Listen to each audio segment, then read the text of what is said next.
ያዝን መልሳቸው ለምሳሌ ቀደም ሲል እርሶ ሲመጡ አስቀማጩ 75 በመቶ ነው አስቀማጭ ህዝብ ነው መንግስት 25 በመቶ አስቀማጭ ነው ግን ተበዳሪው መንግስት ነው አሁንም ህዝብ ነው አስቀማጩ ግን ደግሞ በዚህ ሰሞን ከብሔራዊ ባንክ በወጣ ሪፖርት ላይ ወይም ደግሞ እንደዚህ አይነት ሊኩዊዲቲን የሚፈጥሩ ጉዳዮችን እኛ ከመጣን በኋላ ቀርፈናል የሚል ነገር ተናግረዋል ሰሞኑን በሰማነው ሪፖርት ደግሞ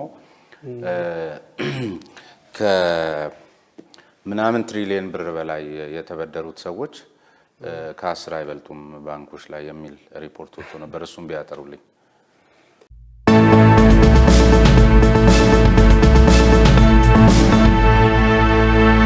ተከትሎ ነው እርሱ ወደዚህ መስሪያ ቤት ዋና መስሪያ ቤት የመጡት ስለዚህ ከለውጡ ጋር እንደመምጣቱ መጠን ደግሞ አዳዲስ የአሰራር አቅጣጫዎች ሊኖሩ እንደሚችሉ አስባለሁ ዋናውና የሪፎርም ምሰሶቻችሁ ምን ነበሩ ምን ተሰራ ምን ቀረ ለውጡ ትንሽ ከተጋጋለ በኋላ ነው የመጣሁት እኔ የመጣሁበት ዋና ምክንያት የኢትዮጵያ ንግድ ባንክ ትንሽ ፈተና ገጥሞት ስለነበረ ነው የመጣሁት እና ባንክ እንደ ሌላ ተቋም አይደለም የባንክ ችግር ህብረተሰቡ በቀላሉ አቅም ችግሩም ቶሎ አይታወቅም ዛሬ የሰራነው ስህተት ችግር ሆኖ የሚታየው ቆይቶ ነው ከአመታት በኋላ እንደ ሌሎች ድርጅቶች ወዲያው በወራት ውስጥ ችግሮች አይታዩም እና የተጠራቀሙ ችግሮች ወዴት ነው የሚያመሩት የሚል አስጨናቂ ሁኔታ ሲፈጠር ያው መፍትሄ ሲፈለግ በሀገር ውስጥ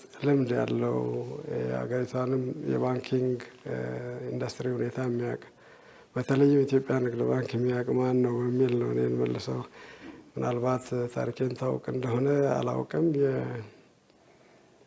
በልጅነቴ የኢትዮጵያ ንግድ ባንክ ፕሬዚደንት ሆኜ ነበር 30 አመት እንኳን ወጉ ሳይሞላኝ 3 አመት አገልግዬ ነው ወደ ግል ባንክ የሄድኩት ከዛ ተመልሼ እንደገና ተጠርቼ 11 አመት አገልግሎት በኋላ በግል ባንክ ኢትዮጵያ ንግድ ባንክ ጆይን ያደረኩት መጀመሪያ ከዩኒቨርሲቲ እንደወጣ ያው ንግድ ባንክ ነው የገባሁት ፕሬዚዳንት ነበርኩ ሲሉ የዋናው የኢትዮጵያ ንግድ ባንክ ከዩኒቨርሲቲ ተመረቀ ዩኒቨርሲቲ ገና ሳንመረቅ ነው ስራ የጀመርኩት እና በ7 አመት ከ7 ወር ነው ኢትዮጵያ ንግድ ባንክ ፕሬዚዳንት የሆንኩት ያኔ ማለት ነው የዛሬ 18 አመት እኔ ተጠራ እኔ አይኖ እዛ አገልግያለሁ ለምን ነው መጣው ያለው እኔ ኃላፊነት አለብኝ ያለውበትን ባንክ ግዴታ አለብኝ ማገልገል አለብኝ እንዴ ነው ድንገት የምመጣው ባንክን ትየመድ አልችልም አልኩ ያለውበትን ባንክ ያንተ ባንክ እኮ ጤነኛ የሚሆነው ሀገር ጤነኛ ስትሆን ነው ኢትዮጵያ ንግድ ባንክ ወደቀ ያንተን ባንክ ወደጋታው ወዳቂ ነው ያንተን ሌላ ሰው ሊመራው ይችላል እና የማዳን አንተ ከቻልክ ለዛ ባንክ ሐሳብ ለምን ቢትላል ኢትዮጵያ ንግድ ባንክ ይወርቅ እኔ ማላቅም ነበር ባንክ ውስጥ ያለው አንዳንድ ችግሮች እንዳሉ አውቃለሁ ግን በዛ ደረጃ አደጋ ላይ እንዳለ አላውቅም እና ያንስ ይነገረኝ በቃ እሺ እንደዚህማ ከሆነ የሀገር ባንክ እንዲወርቅ በጣም ኢትዮጵያ ንግድ ባንክ ደግሞ ልዩ እንተናለኝ በልጅነቴ ስራ የጀመርኩበት በጣም በማይታሰብበት ጊዜ በልዩ ሁኔታ ፕሬዝዳንትም ድረስ የደረስኩበት ስለነበረ መከራከር አልቻልኩም ስመጣ ግን ከተነገረኝ ያለፈ ነው ያየሁት ከበድ ያለ ነው ይሄን ግን ማስተካከል ችግር መናገር እዚህ ሆነናል ማለት እሱ ስለማይጠቅም ለህዝቡ ስጋትን ጭንቀት ከማምጣት ያለፈ ችግር ስላልነበረው እሱን መፍታት ነው ስለዚህ ትልቁ የባንኩ ችግር በወቅቱ በባንክ ውስጥ ትልቅ ችግር የሚባለው ሊኩዊዲቲ ነው ባንክ ገንዘብ ከሌለው ህይወት የለውም ስለዚህ እሱን መፍታት አለብኝ እሱን ለመፍታት ችግሩን የሚያመጡ ነገሮች ማስቆም አለብኝ ችግሩን የሚቀርፍ ስራ ደግሞ መስራት አለብኝ እንዳይባባስ ማቆም እንዳይባባስ ለመንግስት ብድር አልሰጥም ከዚህ በኋላ እና መንግስት ድርጅቶች ናቸው የገደሉት ፕሮጀክቶቹም ብዙዎቹም ወደ ውጤት ቶሎ የሚደርሱ አይደሉም ወሳኝ የሆነ ፕሮጀክት ብቻ እንዳይቆም እናደርጋለን የቀሩት ፕሮጀክቶች መቆም አለባቸው ሲቪ ለተወሰኑ ተቋማት ብሎ መሞት የለበትም የህዝብ ገንዘብ ነው ይዞ የሚሄደው እሺ እንዴትም አርግ ብቻ ባንኩን ሴቭ አርግ ነው የተባልኩ ስለዚህ ከመብራት ኃይል ፕሮጀክቶች በዋናነት ህዳሴን ብቻ ይሄዳሉ ሌሎቹ ይቆሙ ብለን ያቆም ነው ወደ ዲፖዚት ሞቢላይዜሽን ገንዘብ ሊመጣ ህዝቡ እምነት ኖሮት ገንዘብ የሚያመጡ ተግባሮች ላይ ነው የተሰማራ ነው እና ዲፖዚት ችግር የነበረውን ነገር ዲፖዚቱን በከፍተኛ ሞቢላይዜሽን ውስጥ ገባ። ብድር ስንሰጥ ደግሞ በአቅም ልክ ማበደር የምትችለው የካሽ ፍሎ ፕላኒንግ ላይ ብዙ ዲቴይል ችግሮች ነበሩ። እሱን አስተካከልን እና ያ 9 እና 11% ይመላለስ የነበረው የባንኩ የሊኩዊዲቲ ከ25 እስከ 29% መካከል እንዲሆን አደረግን። 20 ሚኒመም እንዲሆን አደረግን፣ ከ20 በታች እንዳይወርድ። ከዛ ከወረደ ብድር እናቆማለን ሳንቸገር ነው። ዋናው አስቀማጭ ነው። አስቀማጩ በፈለገው ጊዜ ብሩን ማግኘት አለበት። ስለዚህ ከሪፎርሙ ዋናው ደንበኞች ገንዘባቸውን በሚፈልጉበት ጊዜ የሚያገኙበትን ሁኔታ ማምጣት ነው።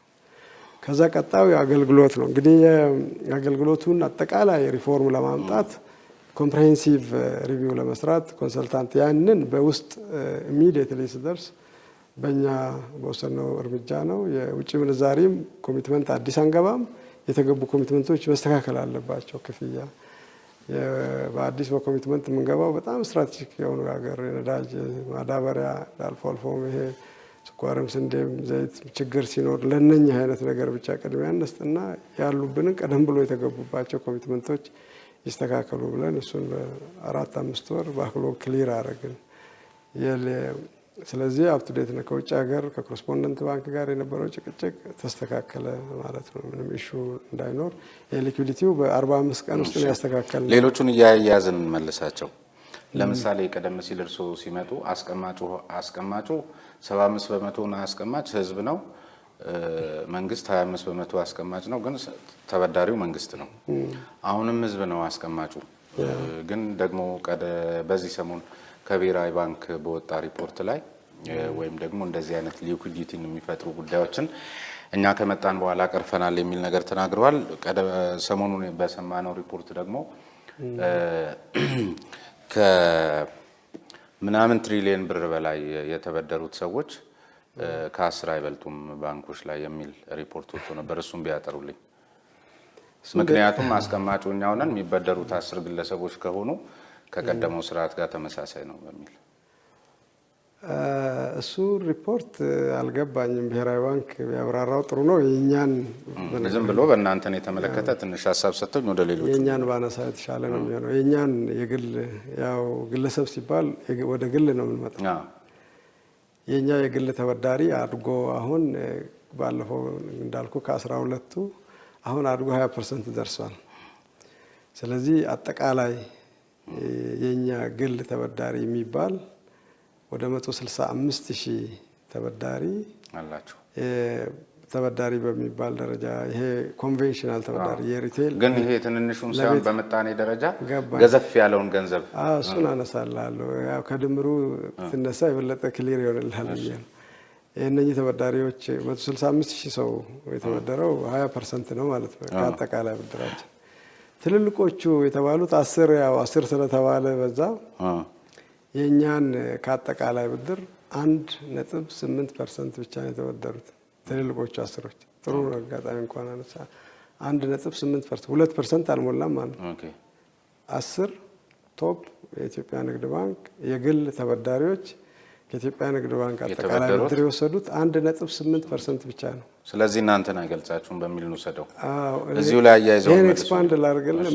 ቶፕ 177 ተበዳሪዎቻችን 8% ብቻ የተበደሩት የግል ቶፕ 177 ከ10ም ወደ 177 ተሳድገናል። ይሄ ነው ቁጥሩ። እንግዲህ የብሔራዊ ባንክ ሪፖርት እሱን ስላላወቅኩት እሱም ብሔራዊ እዚቹ ላይ ግን አሁንም ለእንደነዚህ አይነት ሚሊዮነሮች ቢሊዮነሮች ነው የምታበድሩት። ሪፎርሙ ደግሞ በተለይ አሁን ቀደም ሲል እርሶም በነበሩበት መድረክ ላይ እዚህ ምንድነው ሳይንስ ሙዚየም ላይ አንድ የተከፈተ እንትን ነበረ። ሀሳብ ያላቸውን የመደገፍ ጉዳይና ሀሳብ ላላቸው አታበድሩም፣ ገንዘብና ኮላተራል ላላቸው ነው የሚል ነገር አለና ወይም በተግባር የሚታይ ነውና እንዲህ አይነት ነገር እያሰባችሁ ነው ወይስ ሀሳብ ላላቸው ታበድራላችሁ? እናበድራለን። ኢትዮጵያ ንግድ ባንክ ድሮም ነበረው፣ ግን አንድ መታወቅ ያለበት ነገር አለ። ባንኮች ብድር ሲሰጡ መመለሱን ማረጋገጥ አለባቸው እኮ። ሀሳብ የሚመልስ ሀሳብ ስታገኙ ሊመልስ ይችላል። ሀሳብ ሁሉ አይመልስም። ልክ ነው። በተለይ ባለፈውም ሪስኩ እንደውም 80% እስከ 90% ይደርሳል ይባላል። አሁን በሱ ይሄንን መወሰድ የሚችለው ሰው ዝም ብሎ ጀነራላይዝ እንዳይደረግ ነው። ይሄንን ባንኮች ማበደር አለባቸው። ሲያበድሩ ግን ወስነው የሆነች በጀት ለምሳሌ 1% 2% ለዚህ ያደርጋለሁ ብሎ ሊመድቡ ይችላሉ። ሊመድቡም ይገባል። ይሄን ለመደገፍ ማለት ነው። ግልጽ ሪስክ ስላለው ይሄን ሰው በራሱ በግሉ ገንዘብ እንጂ የሚሞክረው በሰው ገንዘብ አይሞክርም። ባንኮች የባንክ ኃላፊዎች ኤጀንቶች ናቸው። የራሳቸው ብር የላቸው። አንድም የባለቤቱን ሌላም ያስቀማጩን አስቀማጮች በባንኮች ሀብት ውስጥ ብዙ ጊዜ ሰው የማይረዳው አስቀማጮች ከ90 አንዳንዱ ባንኩ ጋር እስከ 95% የሚደርስ ድርሻ አላቸው። ከአጠቃላይ የባንኮች ንብረት ውስጥ ባለቤቶች 5% የማይበልጥ ድርሻ ነው ያላቸው። ስለዚህ ገንዘቡ የማን ነው? የባንኮች ሳይሆን የህዝቡ ነው። የህዝብ ገንዘብ የማይመለስ ቦታ ላይ ልትወስድ አትችልም። በቃ ግን በእንደዚህ አይነት ትላልቅ መድረኮች ላይ ደግሞ የሚሰጣችሁን አደራ ስትቀበሉ ነው እንቀበላለን እና በልኩ ጠቅላይ ሚኒስትሩ አሁን ባለፈው እንደዚህ አይነት አደራ ከፋይናንሻል ሲነሳም የነበረው ይሄ ነውና ትልቅ መድረክ ነው። እርሶም እዛ እንደውም የእውቅና የተሰጠውት ቀን ነውና ይሄንን እንዴት ነው እድል አሁን እንዳልኩ አሁን እኛ ለምሳሌ ለስታርታፕ ብለን ኦልሬዲ አሁን ፕሮሲጀር ውስጥ ከተናል። ቀደም ብሎ አይዲያ ፋይናንሲንግ የሚል የኢትዮጵያ ንግድ ባንክ ነበር ሀሳብን ፋይናንስ ላደርግ በዚህ ምን ስራ ላይ ዋለ አንድ ቼክ ሳደርግ ወደ ኋላ ፕሮሲጀሩን የዛሬ 18 ዓመት ነው የጻፍኩት። እኔ እዚህ በነበርኩት ጊዜ ነው ማን ስራ ላይ ዋለ ብዬ ጠየቅኩ። ይሄን ስታርታፕ እንደ አዲስ ሳስገባ አንድ ሰው በዚህ ተበድሮ ግን እሱም መልሰዋል አሉ። ጥሩ ነበረ። ሰው መጥቶ ባንኩን ፕሮሞት አላረገም። እንደዚህ አይነት አገልግሎት ኮሙኒኬሽን እንትኑ ላይ ለደንበኛ አልተነገረም አለንና ኑ ተጠቀሙ። ስለዚህ እንዴት ነው የሚበደረው? አሁን ሀሳብ ያለው ሰው እንዴት ነው የሚሰራው የሚለው ራሱ ነው የቻለ። አሁን ሀሳብ መረጃ እንትን መመሪያ እያዘጋጀን ነው። አሁን በግልጽ ፕሮሞት እናደርጋለን ስታርታፖቹን ለማገዝ። አሁን አንደኛ ክሬቲቪቲው እንደተባለው፣ ሁለተኛ ወደ መሬት ወርዶ ያ የመጣው ሀሳብ ብዙ ሀሳቦች አሏቸው ሰዎች እጅና እግር ኖሮት መሄድ ይችላሉ ወይ ሰርቶም ደግሞ ውጤት ያመጣሉ የሚል ነገር ማስረዳት ከቻሉ ፋይናንስ እና የኮሙኒኬሽን እንትን ይፈልጋል። እዚሁ ጋር እያይዘን ቀደም ሲል ያነሱልኝ ላይ ደንበኞች በሚፈልጉበት ጊዜ ገንዘባቸውን ማግኘት አለባቸው የሚል እንደ አንድ አቋም ከዚያም ሲመጡ እንደ አንድ የሪፎርሙ አካል ወስዳቸዋል። ግን ከሪፎርሙ በኋላ ነው ደንበኞች አሁን የሚፈልጉትን ማግኘት እያቃታቸው ያለው። ለምሳሌ ካሽ ሊሚት የሚባል አለ፣ የጥሬ ገንዘብ ዝውውር የሚባል አለ፣ አካውንት ቱ አካውንት የሚባል አለ። ስለዚህ አሁን ከ50,000 ብር በላይ ማውጣት አይቻልም በሚባልበት ሁኔታ ላይ ደንበኞች ወይ የተለዩ ደንበኞች አሉ ወይስ ማንን ነው ደንበኞች በሚፈልጉበት ሰዓት የፈለጋቸውን ገንዘብ ማግኘት አለባቸው የሚል አንዱ የሪፎርማችሁ እንትን ነው። ግን ከሪፎርሙ በኋላ ነው ደንበኞች የሚፈልጉትን ገንዘብ እያገኙ ያሉ ነው። ይሄ እንዴት ሆነ እስቲ ንገሩን። ምን ማለት ነው ካሽ? ይሄ የኢትዮጵያ ንግድ ባንክ መስጠት ስላቃተው ሳይሆን እንደ ሀገር ሕግ ሆኖ በዚህ ተዳደሩ ስለተባለ ነው። እኔ የምሰራው በሀገሪቱ ሕግና ደንብ ነው። እኔ ቅድም ያነሳሁት ነገር ሕግና ደንቡ እየፈቀደልኝ እኔ አቅቶኝ ለደንበኛዬ መስጠት እንዳያቅተኝ ነው የምሰራው። ያን ደግሞ ሊሚት ለምን ተደረገ ወደሚለው እመጣለሁ። የብሔራዊ ባንክም ስርዓት አለው። እሱን ብሔራዊ ባንክ ከራሱም አላመጣው። ባንኮች በጋራ ሆነን ነው ለብሔራዊ ባንክ ይሄ ሊሚት መበጀት አለበት ብለን ያቀረብነው በባንኮች ማህበር። በባንክ ማህበር ላይ ረጅም ጊዜ በአመራርነት አገልግያለሁ። ምክንያቱም ብር ተሸክሞ መሄድ የኢትዮጵያ ልምድ ብቻ ነው። ብዙ ሀገሮች የተዉት ነገር የሆነ ለብዙ ነገር የተጋለጠ ስለሆነ ብር አሁን በጣም ብዙ ብር በሚገላበጥበት ጊዜ ብር ስንከፍል እንቆጥራለን፣ ስንቀበል እንቆጥራለን። ጥፋት ሲመጣ አንድ ለምሳሌ የሆነ ዶኪመንት ተሳስተን አንድ ነገር ተሰርቶ ብር ከደጅ ከወጣ በፍጹም ትሬሰብል አይደለም። ክፍያ ከባንክ በማስተላለፍ ክፍያ በሚፈጸምበት ጊዜ ኢቭን ተሳስተ የሄደ መንገድም ቢሆን ተደርሶበት ይያዛል። ወንጀልም ሲከሰት አይደረስበትም። ለትልቅ ወንጀል ምክንያት ይሆናል። ለኮራፕሽን ምክንያት ነው። በቀላሉ ብር ጭነህ ሄደ መስጠት ይችላል። በአካውንት ሲባል እንግዲህ አይና ወጣ ሌባ ካልሆነ በስተቀር በጣም ይፈራል። ብዙን ነገር ሊሚት ስለሚያደርግ ነው ሁሉም ሀገራት ጣሪያ ያበጁት። አሁን አሜሪካ ከ10,000 በላይ ማንቀሳቀስ አትችልም። በካሽ አታወጣም። ካወጣህ ኦር ያን እንቅስቃሴ ካረክ ኔክስት ዴይ ፖሊስ መጥቶ ለምንድን ነው ያረከው ይላል። ላይከለክል ይችላል፣ ግን ስፔሻል ሪፖርት ነው የሚላከው።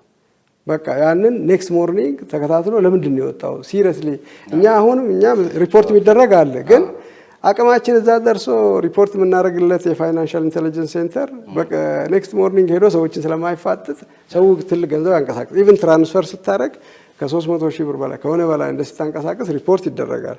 ግን ክትትል አቅሙ እዛ አልደረሰም። እንደ ሌላው ሀገር አድቫንስድ የሆኑ ሀገሮች ትራክ ግን ይደረጋል። ስላልተፈለገ ነው ወይስ ስላቃታችሁ? ለምሳሌ አሁን የኢትዮጵያ ንግድ ባንክ ትልቅ ባንክ ነው፣ ብዙ ነገሮችን እየሰራ እኛማ ሪፖርት እናደርጋለን። ግን ለምሳሌ አሁን ከዚሁ ጋር ተያይዞ ከባንክ ከዚህ ከካሽ ሊሚቴሽን ጋር ተያይዞ አንድ የሚነሳባችሁና በርካታ የኛ የቴሌቪዥን ተመልካቾች በተለያየ ግብረ መልሶቻቸው ላይ በጣም ሲሪየስሊ ከሚያነሱት አንዱ ጥያቄ ለምሳሌ እንግዲህ የሚሰሩ ሰዎች የኛም ጓደኞች እናውቃለን፣ በቀን ከዚህ ብር በላይ ትራንስፈር ማድረግ አችልም ምናምን ኢቭን እኛ በቼክ አበል ስንወስድ ከቢሮ እኮ ኮንፈርም ተደራርጋችሁ ምናምን ነው የምትፈቅዱልን እና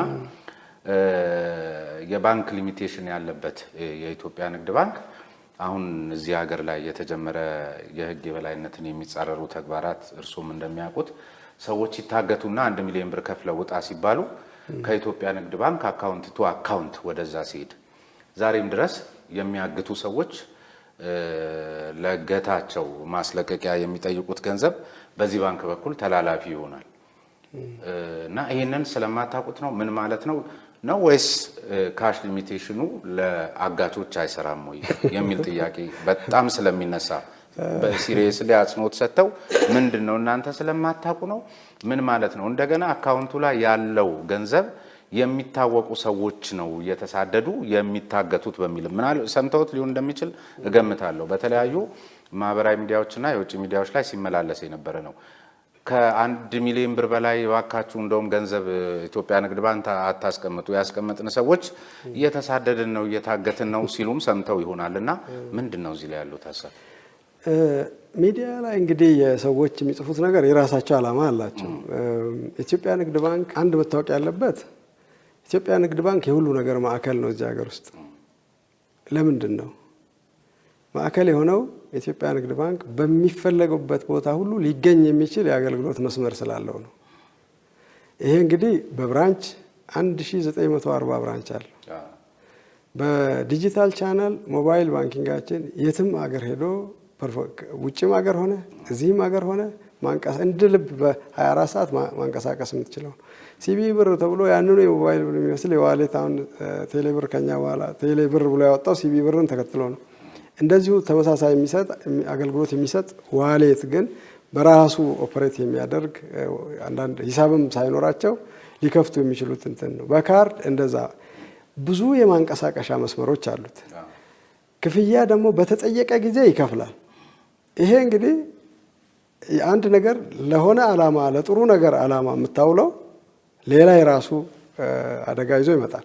በተጠየቀ ጊዜ በተፈለገ ጊዜ ክፍያ መፈጸም ስለሚችል ነው ሰዎች እሱን የሚመርጡት።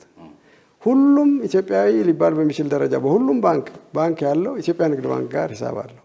ሌላ ተጨማሪ አንድ ወይ ሁለት ባንክ ሊሚቴሽኑ አካውንት ቱ አካውንት ስንት ብር ነው? ሊሚት የለም። አካውንት ቱ አካውንት የተገደበ ነገር የለም። ለዚህ ካሽ ላይ ገደብ ሲጣል አካውንት ቱ አካውንት አሁን ቀደም ብሎ ብሔራዊ ባንክ ዳይሬክቲቭ ሲያወጣ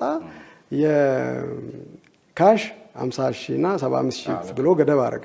አካውንቱ አካውንትም በቀን በሳምንት ነው 5 ጊዜ ብሎ ገደብ አድርጎ ነበር እንጂ መጠኑ ላይ የለውም። መጠን አልነበር 5 ተብላ እሷም ችግር ናት አንሱ። ምክንያቱም ካሽ ገድበን አካውንት ገድበን ሰው እንዳይንቀሳቀስ ልናደርግ እየሆነ ስለሆነ አንሱ ብለን ብሔራዊ ባንክ አካውንቱን አነሳ።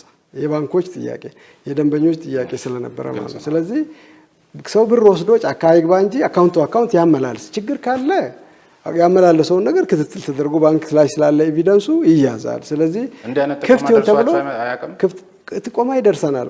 ወደዛ እመጣለሁ። ስለዚህ አሁን ክፍት ተደረገ ማለት ነው። መስመሩ ምቹ ነው፣ አክሰሲቢሊቲው ምቹ ነው። ለዚህ ኢትዮጵያ ንግድ ባንክ የተመረጠው። ከዛ እንዴት ነው ሰዎቹ የሚፈጽሙት? አካውንት አልገደብንም። አሁን አንተ እኔ ለምን አስገድጄህ ገንዘብ ለኔ እንደምትልክ ማንም የሚያውቅ የለም። እኔ ደውዬልህ በሌላ መስመር ስሜነ ዛሬ በዚች ጊዜ ውስጥ ይሄን ካላክ ገለሃለሁ እላለሁ። አረ ከምትገለኝ ብለህ ከአካውንት ወደ እኔ ትልካለህ። እኔ ግብይት አላችሁ ብዬ ነው የማስበው። ሰዎቹ ከተወሰደባቸው በኋላ ሪፖርት ካረጉ የህይወት ጉዳይ ነውና ሪፖርት ሲያደርጉ ምናልባት አሁን ለፖሊስ ቢያመለክቱ ይሄ ነገር ለወደፊትም እንዲጠቅም ነው አትስጠው ብለው አሁን ሲያስተላልፉ ራሱ ለወደፊት ለምሳሌ ሰጣችሁ፣ ይሄ ስራችሁ ስለሆነ መክፈል ስላለባችሁ ሰጣችሁ። ከዛ እነዛ ሰዎች ክፍያውን ፈጸሙና የሚፈልጉትን አካል ህይወት አተረፉ። መተው ለፖሊስ ሪፖርት በሚያደርጉ ሰዓት ለማን በየትኛው አካውንት ለማን ስም በተመዘገበ ይሄ ብር ገባ የሚል መረጃ ቢጠይቃችሁ ትሰጣላችሁ? ዝርዝር እንሰጣለን። ስለዚህ ችግሩ ሌላ አይናገሩም። ቀድሞ ነገር እነኛ ይሄን ያደረጉት ተከትሎ መልሶ አሁንም ይገለኛል ብሎ ስለሚያስብ አይናገርም። ስለዚህ ልክ ነው። ተመልካቾችም የባንኩን ስም ከማጥፋት ባሻገር በዚህ ደረጃ ለሚመለከተው አካል ካመለከታችሁ ንግድ ባንኩ መረጃ ለመስጠት ዝግጁ ነው። እሱም ብቻም አይደለም አካውንቱ ሲከት እንዳያንቀሳቅሰው እኮ እዚህ ልከት ነው ብሎ ቢነግረኝ እኔ ብሎክ አደርገዋለሁ። ብሎክ ያደርጉታል። ግን ስለዚህ ባልተገባ መንገድ ስማችሁ የሚነሳው ይሄ ነው። ሰዎች ይታገቱና ከሀሜት ባሻገር ግብይት ለእኛ እኮ እንዴት እናውቀዋለን? ግብይት ነው። ልክ ነው። ጤናማ ግብይት ነው። በሰዎች በግለሰብ መካከል የሚደረግ ግብይት ነው እና ምንም መቆጣጠር ዝም ብሎ በየማህበራዊ ሚዲያው ለማሟሟቅ የባንኩን ስም ከማንሳት ግብይት ነው። ግብይት ስለሆነ እናንተ ትከፍላላችሁ። ከከፈላችሁ በኋላ ግን የሚመለከተው የጸጥታ አካል የሚታገቱ ሰዎች ሄደው ቢያመለክቱ ይህን መረጃ መስጠት ይቻላል። ስለዚህ የባንኩን ስም አላግባብ ማንሳት ተገቢ አይደለም የሚል ነው። አካውንቱን ወዲያው ነው የምንዘጋው። እንደዚህ አይነት ሪፖርት ሲመጣ አሉ የሚደርሱ ሪፖርቶች ኦዲት እናደርጋለን፣ ሪፖርት እናደርጋለን፣ ሂሳቦችንም እንዘጋለን። እሺ፣ ሌላ እዚቹ ላይ ወደ ዋናው ሰሞኑኛ ጉዳይ ከመግባታችን በፊት መሰረታዊ የሆኑ ጉዳዮች አለን። ለምሳሌ የገዛ ገንዘቤን ለማውጣት ይሄ የዚህ የኮሚሽን ፊ አሰራራችሁ አሁንም ግልጽ አይደለም፣ ወጥ አይደለም። የተገቢነትም የህጋዊነትም ጥያቄ ይነሳበታል። ለምሳሌ በደብተሬ ሄጄ ሳወጣ ተሰልፌ ላወጣሁት ኮሚሽን ፊ መክፈል አለብኝ ወይ? ቆርጦኝ ስለሚያውቅ እኔም የእናንተ ደንበኛ ስለሆንኩኝ ለዚህ ምስክር ኬትም ማምጣት ስለማይጠብቀኝ፣ ከዛ ደግሞ የሆነ በኤቲኤም እሺ ይቆርጣል፣ እንደዚህ ይሁን። የወጥነቱ ጉዳይ ደግሞ አንዳንዴ ሲጀመር በኤቲኤሙም በሞባይል ባንኪንጉ ምንም አይቆርጠኝም። የሆነ ቀን ይነሳና ደግሞ ይቆርጠኛል። የሆነ ቀን ይነሳና ደግሞ በሺህ ብር 10 ብር የሚቆርጠኝን 5 ብር ብቻ ያደርገዋል ወይ 4 ብር ብቻ ያደርገዋል። ተጨባጭ የሆነ የአሰራር ወጥ የሆነ ለየትኛው አገልግሎት ነው ፊ መጠየቅ ያለበት፣ ለየትኛውስ ነው የሌለበት፣ በብር ደረጃም በመጠን ደረጃስ ውስን መሆን የለበትም ወይ? ይሄ ቅሬታ መጥቶባቸው አያውቅም ወይስ እኔ ተሳስቻለሁ? እኔ ላይ ብቻ ነው ወይ? ምንም አልተሳሳትክም። የተሳሳትከው ወጥነት ያልከው ጋብቻ ነው። ያ ወጥ ነው። ምንም የሚለዋወጥ ነገር የለውም። የኤቲኤም በነፃ ብር ከፍሎ አያውቅም። ቻርጅ ያደርጋል። ያችን ቻርጅ ያደርጋል። ዋጋው ግን የእኛን ኤቲኤም ስትጠቀሙና ሌላ ኤቲኤም ስትጠቀሙ ሊለያይ ይችላል። ስለዚህ ይሄ ነው እና ከ1000 ብር በታች ቻርጅ ያደረግን አይደለንም። ብራንች መጥቶ ሰው ብር ሲያወጣ ከ1000 ብር በታች እሱን ቻርጅ አታረጉም። ከዛ በላይ ያለው ነው ቻርጅ የምናደርገው እና ይሄ መረዳት ያለባችሁ ባንኩ እየተወቀሰ ያለው በራሱ መልካም ስራ ምክንያት ነው። መልካሙ ስራ ይሄ ሁሉ አመት በነፃ ስላገለገለ ነው። ነፃ አሁን ለምሳሌ ሬሚታንስ ትራንስፈር ከብራንች ከዛሬ 12 አመት በፊት አገሩ በሙሉ ላይ ትራንስፈር ባንክ ቻርጅ ይከፈል ነበር። ኢትዮጵያ ንግድ ባንክ ሰው ባንክ መልመድ አቅቶታል። ወደ ባንክ ይግባ፣ እኔ ወጪውን ልቻልና ትራንስፈር ነፃ ላርግ። መቼ ሰው ሂሳብ አካውንት ከከፈተና ከሂሳብ ካስተላለፈ ነፃ ላርግ አለና ይሄን አወጀ። ያ ብዙ ሂሳብ እንዲከፈት አድርጓል። ለውጥ አላማ አለው። ያንን ሲያደርግ ነፃ ሆኖለት ሳይሆን ወጪው ግን ህዝቡ ወደ ባንክ መጥቶ ባንክ እንዲለምድ ባንክን መልመድ ስላቃተው ኢትዮጵያ ባንክ 82 አመት ደርሷል። በዚህ አመት ጊዜ ውስጥ የባንኪንግ እድገቱ እጅግ አሁን 20 አመት እንኳን ያልሞላው አይነት ነው። ገና ህዝቡ ከባንክ ጋር አልተለማመደም፣ ረጅም ጊዜ ወስዶበታል። ስለዚህ ህብረተሰቡን ለማስተማር ብዙ ነገር ነፃ አድርጓል። ይህን በነፃ በሚያገለግልበት ጊዜ ወጪው የዛሬ 12 አመት የነበረ ቦታም አልቆመም። በየቀኑ ወጪ እየጨመረ ነው። ሁሉም ተቋማት ማናቸውም ከመንግስት ከግል እስከ መንግስት ምንም አገልግሎታቸውን 5-6 እጥፍ ጊዜ ያልጨመረ የለም። የኢትዮጵያ ንግድ ባንክ ነው ዋጋ የማይጨምረው። ዋጋ ሳይጨምር አዝግሞ መጥቶ ከበደው እየከበደው መጣ። አገልግሎቱም አሁን በመማር ደረጃ እኛውን 43 ሚሊዮን ደርሷል ደንበኛ እንግዲህ አሁን ከሂሳብ ሊከፍት ይችላል ተብሎ ከሚታሰበው 50% አካባቢ ደርሷል ማለት። ስለዚህ ያስተምረናል ብለን እናስባለን። ከዚህ በኋላ ባንኩ ወጪውን ትንሽ የሚጋራ ስርዓት መፍጠር አለበት። ብራንች በዋናነት ቻርጅ ማድረግ የምንፈልገው ወደፊት ብራንች መጥቶ ያ ተሰልፎ የሚስተናገደውን ሰው ነው። እንደውም ከዲጂታል ይልቅ ዲጂታሎቹን አሁን ሰው በብራንች አሁን ስለማይቀበል ዲጂታል ብራንች ላይ የመጣውን ሰው ትልቅ ብር ክፈል ቢባል ስለማይገባው የብራንች የመጣውን ትንሽ ትንሽ እናድርግ እስኪማር ቀስ ብለን እናስተምራለን። ዲጂታሉን ስለሚያምን ሰማው ትንሽ ደግሞ እዛም ላይ እናድርግና አከፋፍለው ወጪያችንን እንቀንስ በሚል ነው። ወደፊት ስንሄድ የዲጂታሉን እየቀነስን ምናልባት ብራንች የሚመጣው ላይ ይጨምራል። አንድ ሰው ብራንች መጥቶ ብር ሲያስገባ ወይ አውጥቶ ትንሽም ብር ሲሄድ ከ70 ብር እስከ 100 ብር ወጪ ያስወጣናል። ብራንች ገብቶ እንቅስቃሴ ሲያደርግ እኛ ቻርጅ የምናደርገው 5 ብር ነች። ይሄ ለምንድን ነው?